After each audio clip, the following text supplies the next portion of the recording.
Bora falar dos resultados do primeiro trimestre de 2025 da TIM e eu vou te contar que surpreendeu o mercado. Vou falar aqui no vídeo também como ficarão os dividendos para 2025 e será que ainda vale a pena investir na TIM ou esse bonde já passou? Olá pessoal, meu nome é Rafael, falo do canal Ponto de Investimento Sem Enrolação, bora lá, vídeo puramente educacional informativo na recomendação de compra. Já falando dos destaques da TIM nesse primeiro trimestre, mais 6,2% de receita de serviços móveis ano contra ano, mais 6,7% de EBITDA e aumenta em 0,8% da margem, 1 bilhão de fluxo de caixa operacional, 690 milhões já anunciados como JCP, 14% de usuários a mais no aplicativo da TIM e só nesse primeiro slide a gente já consegue ficar bem surpreso o aumento da receita de serviço móvel, os enormes anúncios de JCP, então realmente o trabalho que a TIM tem feito impressiona. Falando um pouco da receita, a maior parte da receita da TIM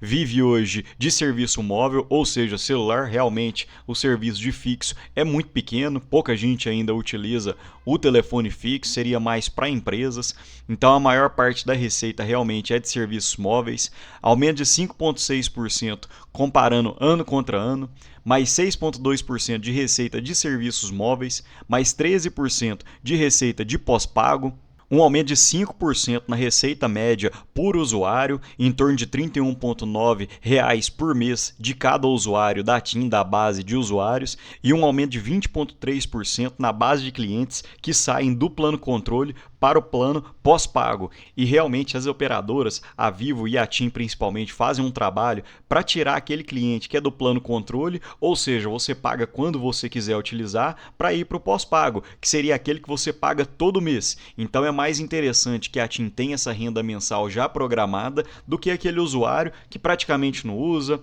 aí às vezes quando precisa de ter uma ligação, vai lá e faz o plano controle, faz uma recarga, então o melhor seria o pós-pago. E a TIM fala, o pós-pago encontra-se forte e eles estão tendo uma recuperação no pré-pago. Percebam na base de cliente, o pós-pago aumentou de 37% para 40%, excluindo máquina para máquina, de 8% para 10% de máquina para máquina e de 54% para 50% do pré-pago. Conforme havia falado, é mais interessante que a empresa, que a TIM, empresa de telecomunicações, fiquem no pós-pago. E no mix de receita, a maior parte da receita também vem do pós-pago, 10% de outros e apenas 22% veio de pós-pago.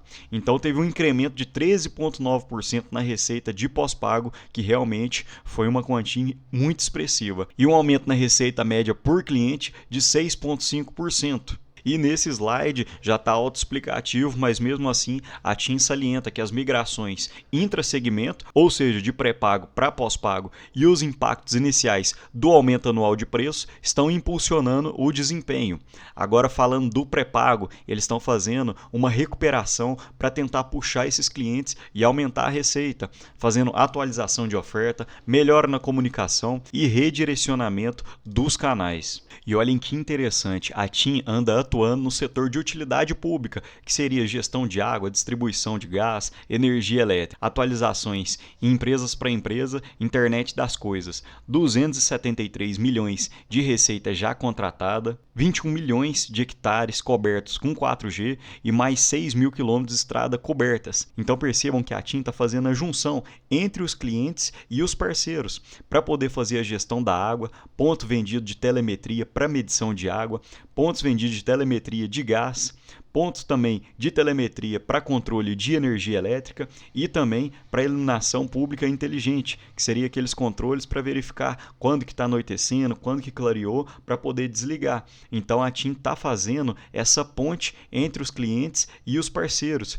Percebam grandes clientes que a TIM tem feito encaminhamento, a Engie, a Enel, a Ipsul. Então esse seria mais um braço de receita da TIM. Falando rapidamente de outro braço de receita da TIM, ela está atualmente trabalhando com publicidade móvel e monetização de dados, em serviços de educação, parceria com a Descomplica para atingir mais de 800 mil clientes da TIM, Serviço de saúde, em parceria com o Cartão de Todos, atingiu mais de 218 mil assinaturas junto dos seus clientes. E serviço de energia, que a TIM iniciou um projeto piloto junto com a parceira de serviço de energia, a Topen, e que a parceira fornecerá descontos na conta de luz para clientes da TIM. Então é realmente um serviço interessante, um trabalho interessante que a TIM tem feito para os seus clientes, aumentando sua base e trabalhando em outras frentes. Falando um pouco dos investimentos, perceba que o investimento ficou praticamente em linha entre 2025 e 2024, porém, quando a gente compara o CAPEX sobre a receita líquida, diminuiu bastante,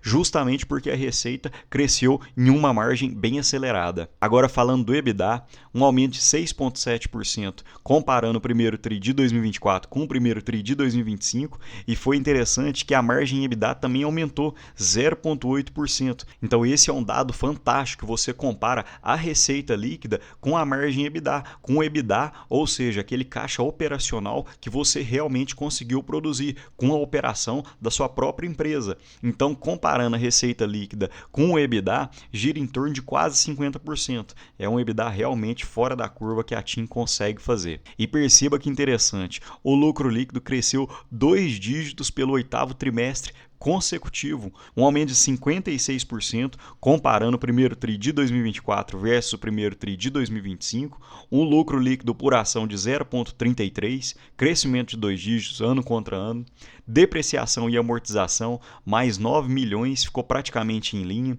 resultado financeiro, menos 73 milhões, foi um impacto causado pelo fim da disputa com o Banco C6, a extinção de processos arbitrais e transferências da totalidade das ações detidas pela TIM para o Banco C6, e impostos, uma recuperação de 166 milhões, impactado positivamente pela parcela de 690 milhões de JCP distribuído. Falando um pouco do fluxo de caixa operacional e do endividamento, um aumento do fluxo de caixa de 18,7%, realmente 1 bilhão de fluxo de caixa operacional, a TIM consegue fazer um trabalho fantástico, e o percentual que vem da receita líquida é de 15,7%. Isso é praticamente o que entra no bolso da TIM, em torno de 15% de margem. E aqui eles destacam 5,3 bilhões em caixa, um aumento de 58%. A dívida da TIM hoje encontra-se em 16,3 bilhões, houve um leve acréscimo de 0,4%, porém a dívida líquida é de apenas 11,05 bilhões,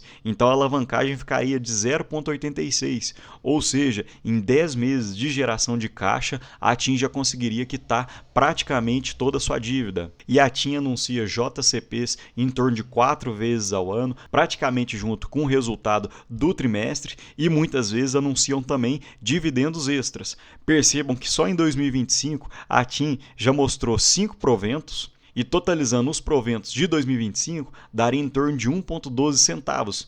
E ela já distribuiu 5,74% de dividend yield olhando a cotação atual. E a gente vai ver que a cotação subiu muito só hoje. E a TIM destaca que ela acredita que ela vai conseguir seguir a sua projeção para 2025. E percebam que interessante, a remuneração aos acionistas para 2025 entre 3,9 bi e 4,1 bi. E a remuneração até 2027, a TIM pretende pagar entre 13,5 bilhões e 14 bilhões. Então eu quero só fazer uma reflexão para vocês. Se a TIM pagar 4 bilhões em 2025, 4,5 bilhões em 2026 e 5 bilhões em 2027, na cotação atual de 19,51 daria 1,65, um dividend yield para 2025 de 8,46. Se a gente retirar da cotação esse dividend yield, passando para 2026 uma cotação de 17,86, daria um dividendo de 10,36, e o mesmo pensamento para 2027 daria um dividendo de 12,87.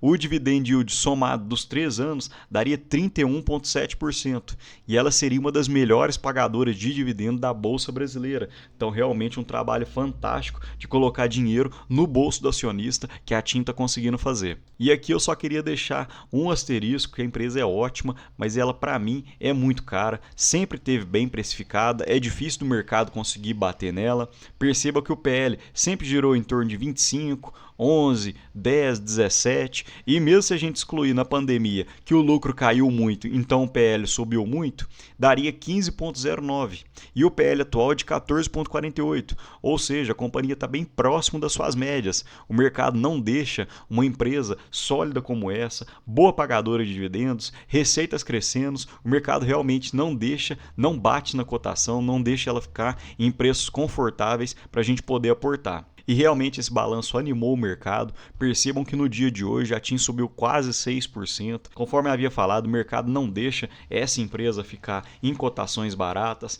É uma empresa muito sólida. A TIM e a Vivo realmente são as melhores do setor, são as maiores. E eu já venho falando, quem me acompanha aqui no canal sabe que eu venho falando que entre a TIM e a Vivo, eu tenho achado que a TIM mais barata, a Vivo vai pagar menos dividendos, a TIM deve pagar mais dividendos, tem um PL levemente menor, então para mim, mesmo após essa alta expressiva, eu ainda preferiria a TIM na minha carteira de investimento do que a Vivo. Porém, nesse PL eu ainda não estou comprando, estou esperando o mercado bater um pouco mais na cotação para poder colocar essa empresa no meu radar. Mas me conta aqui, pessoal, vocês têm essa empresa no radar? Qual que é o preço médio que vocês pagaram nela? Tão confortável para colocar a empresa na sua carteira hoje?